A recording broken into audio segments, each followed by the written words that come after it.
아모스 5장 1절에서 11절 말씀으로 여호와를 찾으라라는 제목으로 함께 말씀의 은혜를 나누겠습니다.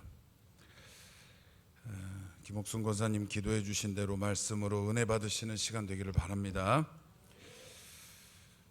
세상에서 가장 크고 고급 재료만 사용한 가장 안전하다고 자랑하는 초호화 유람선이 연말 행사로 출항을 합니다. 여기에는 1300여 명의 귀족들이 초대되었습니다. 북대서양을 한 바퀴 돌면서 새해를 세고 돌아오는 일정입니다. 드디어 출항을 하였고 몇 날이 지나 모두가 기뻐하는 크리스마스도 지나고 곧 있으면 새해를 맞이하는 카운트다운을 시작할 겁니다. 귀족들은 1300여 명의 귀족들은 배 회사 측에서 준비한 무도장, 파티장에서 무도회를 만끽하고 파티를 만끽하고 있습니다. 끝날 줄 모르는 음악에 흥겨워서 한껏 춤을 추며 먹고 마시고 노래합니다. 행복한 이 밤이 영원할 것처럼 믿으며 흥에 겨워 있습니다. 아름다운 음악이 흐르는 무도회장 한켠에서는 귀부인들이 모여서 서로의 보석이 얼마나 비싼지 자랑합니다. 이게 얼마나 어렵게 구한 것인지를 자랑하죠. 또 한켠에서는 남정네들이 서로 자기의 직업이 무엇인지, 어떤 사업을 벌이고 수익이 어느 정도인지를 서로 자랑하고, 또 새로 알게 되는 인맥을 통해 또 어떻게 부를 쌓을지, 이런 것들을 모색하면서 이 배에서 각자의 꿈과 소망이 어우러져서 무도회는 점점 무르익어가고 있습니다. 그리고 갑자기 카메라의 시점이 바뀌죠. 유람선을 조종하는 조타실로 화면이 전환됩니다. 아래 파티장과는 분위기가 완전히 다르죠. 깜깜한 바다를 항해하는 이 배를 조타실에서는 매우 긴장한 모습으로 주변을 살피고 있습니다. 그러던 중에 조타실의 한 승무원이 무언가를 발견하고 깜짝 놀라서 선장에게 소리칩니다. 피할 수 없는 너무나 많은 얼음 덩어리들이 지금 이 초호화 유람선을 주위를 가득 채우고 있는 것을 발견했기 때문입니다. 배가 크면 클수록 회피 기동이라고 하는데요, 민첩하게 피할 수가 없지요. 그래서 선장이 보니까 이건 충돌이 불가피한 상황이에요. 하지만 우리가 알듯이 빙하가 겉으로는 작게 보여도 가라앉아 있는 부분이 매우 큽니다. 5배 이상 크다고 합니다. 그러니까 선장은 직감했어요. 이 작아 보이는 빙하에 배가 부딪히게 되면, 한두 개가 아니기 때문에 이게 부딪히게 되면 커다란 피해가 있을 것이다, 굉장히 큰 피해가 있을 것이다 라는 것을 직감한 채 사색이 되어버렸어요. 이렇게 위급한 때에 아래층 무도회장에서는 여전히 행복해합니다. 먹고 마시며 즐거워하죠. 아무도 위기를 감지하지 못합니다. 그저 오로지 조타실에서만, 주변을 살피는 조타실에서만 이 거대한 빙하 무리들을 발견하고 닥쳐올 이 끔찍한 상황 앞에서 절망하고 있습니다. 영화 타이타닉의 한 장면을 소개해 보았습니다. 북이스라엘이 경제적으로 황금기를 맞이하였습니다. 무역이 활발해지고 나라에 돈이 넘쳐납니다. 권세가들은 자신의 주머니에 이 돈 넘쳐나는 돈을 채우기에 급급합니다. 때를 잘 만난 사람들은 거두어들이는 이 재산으로 인해서, 권력으로 인해서 매우 만족해하며 누리며 즐기며 행복해하고 있습니다. 오늘 본문을 보니까 어떤 권세가들은 대리석, 잘 다듬은 돌이라고 소개하는데요, 대리석 같은 비싼 재료로 집을 짓습니다. 이렇게 튼튼하게 지어진 집은 내 자신과 내 자손들을 안락하게 지켜줄 것입니다. 또 보니까 풍성한 열매를 맺는 포도원을 가질 수 있게 되었습니다. 이제 이들의 노후는 걱정이 없는 거예요. 튼튼한 집과 철마다 열리는 이 풍성한 과일이 저들의 노년을 보장해 줄 것이 확실합니다. 그들의 집과 그들의 재산은 영원토록 그들과 함께 할 것입니다. 그러니 아무 걱정이 없다라고 환희에 차서 노래를 부르는 북이스라엘 사람들입니다. 그런데 그때 오늘 우리가 읽은 본문에서 아모스 선지자가 하나님의 말씀을 들고 등장합니다. 그리고 이렇게 노래합니다. 우리 1절을 함께 읽어봅니다. 이스라엘 족속아, 내가 너희에게 대하여 애가로 지은 이 말을 들으라. 애가를 부르고 있습니다. 우리가 애가 하면 딱 떠오르는 성경이 있죠. 예레미야 애가. 애가가 이거 하나인 줄 알았는데 아모스에도 애가가 있습니다. 애가는 슬픈 노래를 말합니다. 슬픈 노래, 애통하며 부르는 노래를 말합니다. 모두가 행복하고 있는데 그 가운데에서 나는 슬프다, 슬프다라고 노래하는 거예요. 너희들이 지금 행복해하지만 내가 보고 왔다. 하나님이 내게 보여주셔서 너희들이 다 죽는 모습을 내가 보고 왔다. 너희들은 지금 성공한 것이 아니라 사실은 망한 것이다. 너희들은 풍요한 것이 아니라 비쩍 말라있는 것이다. 살아있는 것이 아니라 죽은 것이다. 그러므로 나는 이로 인해 슬픔의 노래를 부른다. 아모스가 이렇게 선언했습니다. 2절을 함께 읽어봅니다. 처녀 이스라엘이 엎드러졌으며 다시 일어나지 못하리로다. 자기 땅에 던지우며 일으킬 자 없으리로다. 아멘. 이스라엘을 처녀로 비유합니다. 우리가 처녀 하면 뭐 순결 이렇게 떠올리겠지만 여기에서 처녀는 어떤 결혼 전의 여성을 특정하는 것이 아니라 생명을 낳지 못한 채 죽어가는 그 상황을 얘기하는 거죠. 그러니까 남자도 마찬가지인 겁니다. 여자도 마찬가지. 생명의 열매를 맺지 못하는 이스라엘 온 백성들을 향한 표현인 거죠. 또 땅에 던져져서, 땅에 엎드려져서 일어나지 못하는 신세, 죽은 것을 말하는 겁니다. 곧 이스라엘의 생명을 낳지 못한 채 죽는 것, 후손을 낳지 못한 채 사람들이 죽어가면 그 나라가 어떻게 될까요? 결국에는 소멸되겠죠. 사라지겠죠. 바로 그것을 말하는 겁니다. 이스라엘이 영적인 생명을 낳지 못하고 그렇게 멸망할 것이다. 너희들은 그러니 죽은 자들이다 라는 겁니다. 행복에 겨워있는 이 북이스라엘의 권세가들은 도무지 이 말이 다가오지 않습니다. 무슨 소리를 하는 거야 저 사람. 나는 이렇게 튼튼한 집과 내 노후를 책임질 아름다운 열매가 맺히는 이 포도원이 있는데 무슨 소리를 하는 거야. 이해하지 못하는 저들에게 아모스가 다시 한번 경고합니다. 3절이에요. 같이 읽어봅니다.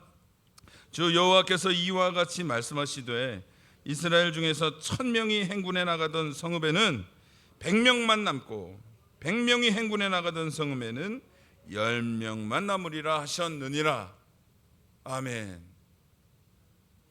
나라의 10분의 1이 살아남고 10분의 9는 죽을 거라는 겁니다. 10분의 9가 죽는다는 거예요. 괴멸적인 숫자죠. 괴멸적인 숫자입니다. 14세기의 온 유럽을 그 죽음의 공포로 뒤덮었던 흑사병을 아시죠? 패스트라고 하는. 이때 유럽 인구의 3분의 1이 목숨을 잃었다고 합니다. 3분의 1. 그래서 죽은 자를 세어보았더니 총 7,500만 명이 죽은 것으로 보고됩니다. 7,500만 명. 별로 안 놀라시죠? 이게 웃을 일이 아닙니다. 이 숫자로는 이 감이 안 오니까. 우리나라 인구가 5,160만이라고 보고되었습니다. 그러니 우리나라 전체 인구가 싹 죽고 절반이 더 죽어야 됩니다. 7,500만이면. 그래서 이 흑사병을 아주 최악의 팬데믹이라고 말합니다. 이 흑사병을 배경으로 쓰여진 동화가 피리 부는 사나이. 이 흑사병이 쥐와 벼룩으로 인해서 전염이 되었다고 하죠. 그래서 7,500만이 죽은 3분의 1이 죽은 이 사건을 최악의 팬데믹이라고 하는데, 그런데 이스라엘은 3분의 1을 넘어서서 10분의 9가 죽을 것이라고, 대참사가 들이닥칠 것이라고 아모스가 선언하고 있는 겁니다. 거의 진멸되는 상태를 이야기하는 거죠. 아모스는 하나님을 통해 이 광경을 보았습니다. 그래서 저들이 웃고 떠들고 행복해하는 그 가운데로 들어가서 슬피 울며 애가를 부르는 거예요. 장송곡을 부르는 거죠. 이어서 5절 우리 같이 한번 읽어봅니다. 베델을 찾지 말며 길갈로 들어가지 말며 브엘세바로도 나아가지 말라. 길갈은 반드시 사로잡히겠고 베델은 비참하게 될 것임이라 하셨나니. 5절에서 아모스는 이스라엘을 향한 정확한 하나님의 진단을 선언합니다. 너희들은 베델에 굳이 가지 말라. 길갈과 브엘세바도 가지 말아라. 그게 선한 것이 아니다. 베델은 아시듯이 야곱이 하나님의 언약을 받은 성지입니다. 길갈은 가나안 땅을 갖게 되는 광야 백성들을 기리는 성지고요. 브엘세바는 아브라함과 이삭이 우물을 통해 맹세의 우물이라 이름 지었던, 그렇게 불리우는 성지입니다. 이스라엘의 성지들이에요. 베델과 길갈과 브엘세바 다 한 번씩 들어보셨죠? 그런데 그곳에 가지 말라고 합니다. 왜냐하면 저들이 그곳을 찾는 행동은 성지를 구경하러 오는 관람객 그 이상이 아니기 때문이라고 하나님이 진단하셨습니다. 실제로 베델이라는 성지도 이 당시에 이미 우상이 들어와 자리를 차지해버린 지 오래입니다. 아모스 선지자와 동시대에 활약한 호세아서의 이야기를 살펴보면 베델은 지명까지 바꾸었어요. 벳아웬이라고. 거기에서도 호세아는 똑같이 말합니다.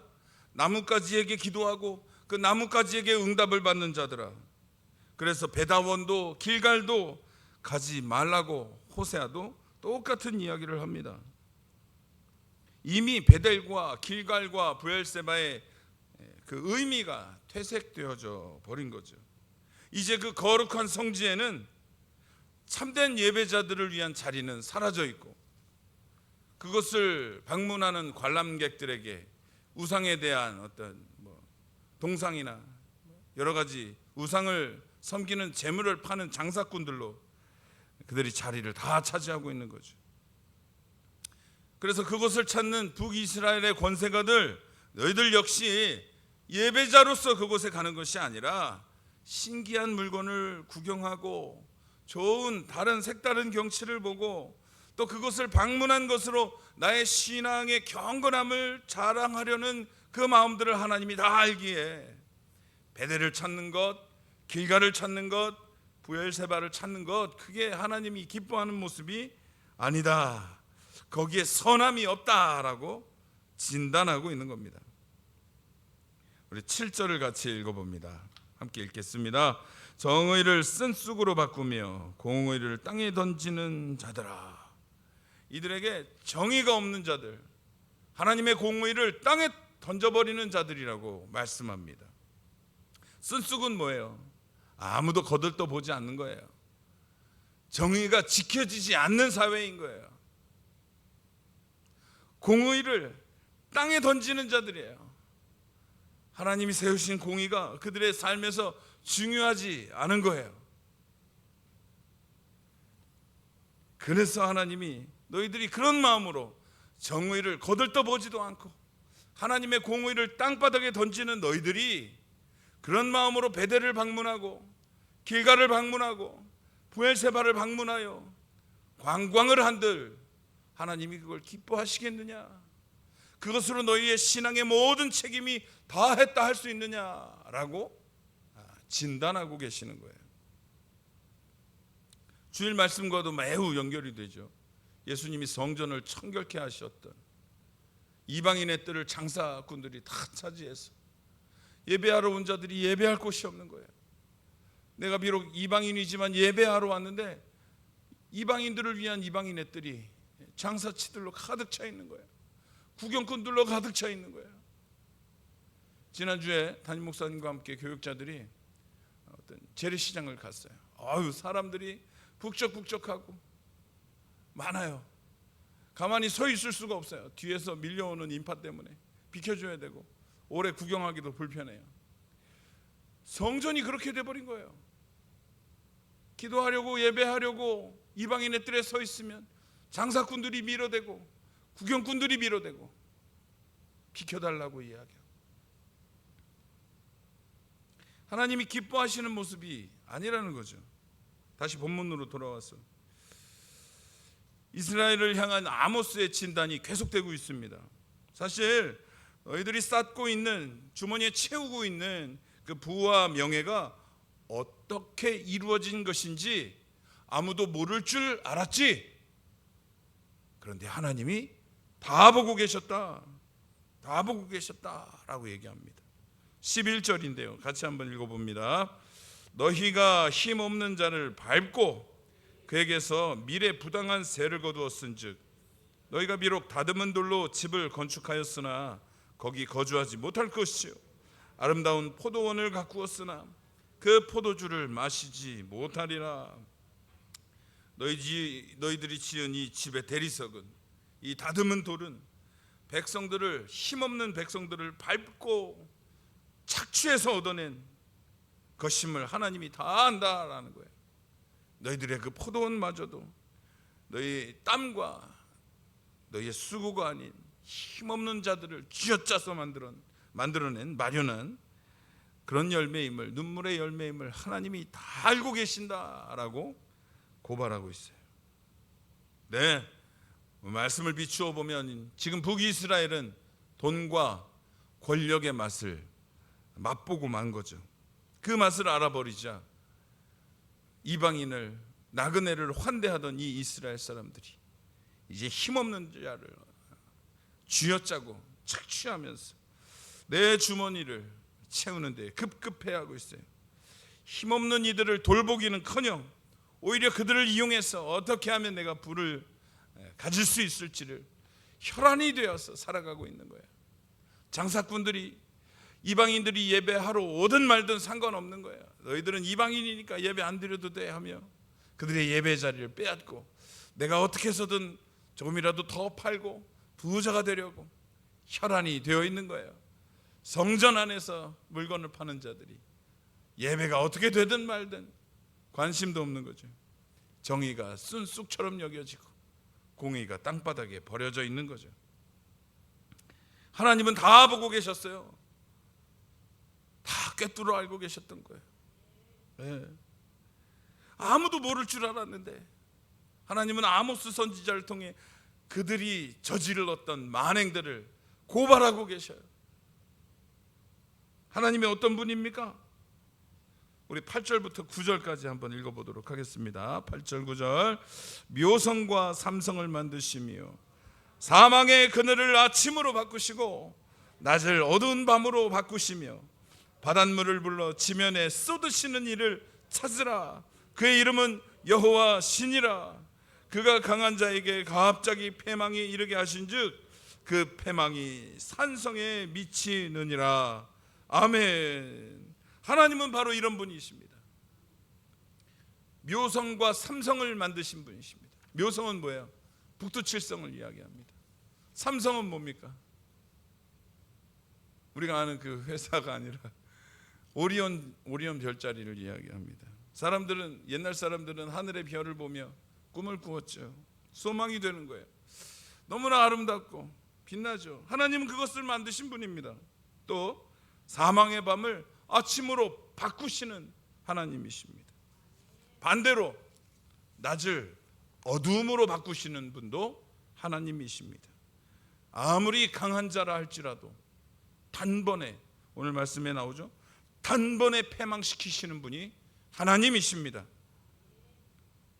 하나님이 여시면 닫을 자가 없고, 하나님이 닫으시면, 여러분들이 해주십시오, 하나님이 닫으시면 열 자가 없는 하나님은 전지전능하신 하나님이십니다.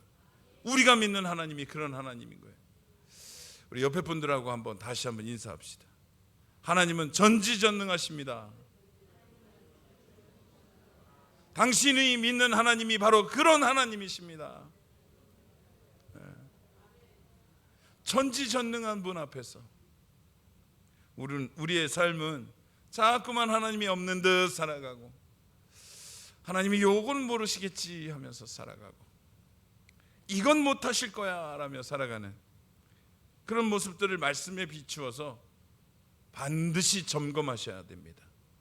전지전능은 모르는 게 없으시고 못하시는 게 없으시고 강한 자를 단번에 패망시키신, 그 단단한 다듬은 돌로 지은 집이라 할지라도, 풍요로운 열매를 맺는 포도원이라 할지라도, 그것이 나를 영원히 지켜줄 것 같이 내 마음에 확신이 들더라도 하나님이 낮을 어둠으로 바꿔버리시면 그 아무도 한번 닫은 문을 열 수가 없는 바로 그런 하나님이십니다. 네, 그 하나님이 우리에게 죽음을 선언하고 계시는데 너무나 감사하게도 하나님은 항상 우리에게 피할 길을 여시사 나로 하여금 환난을 벗어나게 하시는 하나님이십니다. 하나님은 언제나 우리에게 피할 길을 열어주시는 하나님이세요. 4절과 6절입니다. 하나님은 이 사망의 북이스라엘 사람들, 땅에 엎드려질 천여인 채 죽어갈 이 이스라엘 사람들에게 처방전을 내놓으셨습니다. 4절 그리고 6절을 함께 읽어봅니다. 여호와께서 이스라엘 족속에게 이와 같이 말씀하시기를, 너희는 나를 찾으라, 그리하면 살리라. 너희는 6절, 너희는 여호와를 찾으라, 그리하면 살리라. 그렇지 않으면 그가 불같이 요셉의 집에 임하여 멸하시리니 베델에서 그 불들을 끌 자가 없으리라. 아멘, 아멘. 여호와를 찾으라, 그리하면 살리라. 아멘. 그러면 살리라. 그래야만 살리라. 하나님을 찾는 것이 우리가 살 수 있는 유일한 길임을 우리 모두가 깊이 믿기를 바랍니다. 자꾸 착각을 하죠. 우리가 하나님이 아닌 다른 방법도 있을 것 같죠. 꼭 있는 것만 같습니다. 왜냐하면 세상 모두가, 세상의 많은 대부분이 하나님이 아닌 다른 것을 의지하면서 잘 살고 있거든요. 떵떵거리고 살고 있거든요. 그래서 우리가 자꾸 착각합니다. 하나님 외에도 다른 방법이 있을 수 있나 보다. 하나님은 분명히 말씀하셨어요. 나 여호와를 찾으라, 그래야만 살리라. 6절에서 그렇지 아니하면 무서운 말씀이 함께합니다. 불같이 요셉의 집에 임하여 멸하시리니 그 불들을 끌 자가 없으리로다. 네, 말씀을 정리하겠습니다. 어느 목사님이 이 하나님을 찾는다, 여호와를 찾는다, 이 이야기를 표현을 조율하다라고 표현하셨습니다. 조율하다. 하나님을 찾는 게 뭡니까, 성도님들? 하나님을 찾는 건 조율한다라고 그 목사님이 표현하더라고요. 오케스트라에서는 전체 악기를 조율할 때 오보에라는 피리처럼 생긴 악기가 기준이 됩니다. 오보에가 라 음을 내면 그 음을 기준으로 모든 악기들이 차례대로 조율을 맞춥니다. 아무리 프로급 연주자라 할지라도 서로 음이 달라버리면 그 연주를 듣기가 매우 괴롭겠죠. 그렇죠? 마찬가지로 하나님을 찾는다라는 것은 하나님의 음성을 기준해서 우리의 삶을 조율한다라는 것입니다.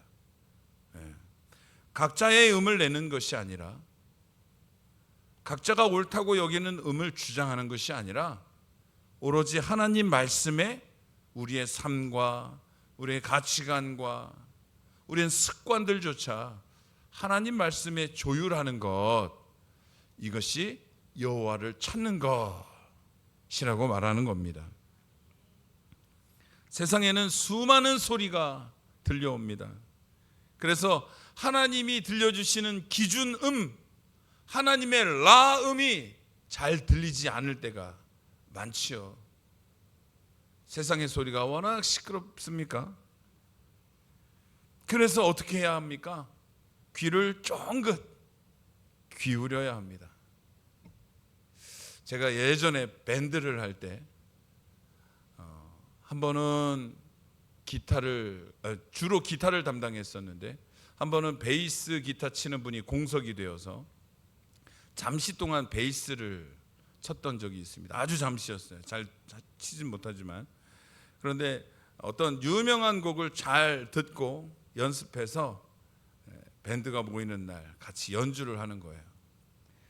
이 유명한 노래를 수백 번 듣습니다. 그런데 이 유명한 노래에는 뭐 피아노 소리도 들리고, 보컬들의 소리도 들리고, 코러스 하시는 분들의 소리도 들리고, 여러 가지 악기의 음악이 들리지만 제 파트가 베이스로 정해지니까 그 음악 속에서 무슨 소리만 들릴까요?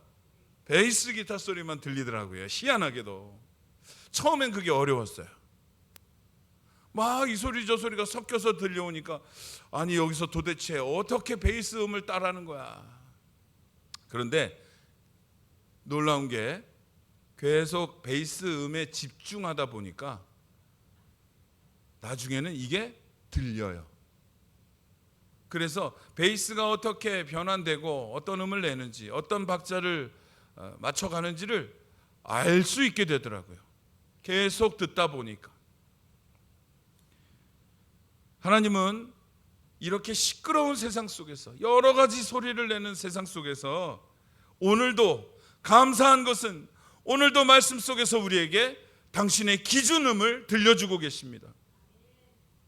기도 속에서, 성도와의 교제 속에서, 교회 안의 섬김 속에서, 나눔 속에서 하나님은 계속해서 우리에게 당신의 기준음, 하나님의 라, 이 소리를 들려주고 계세요.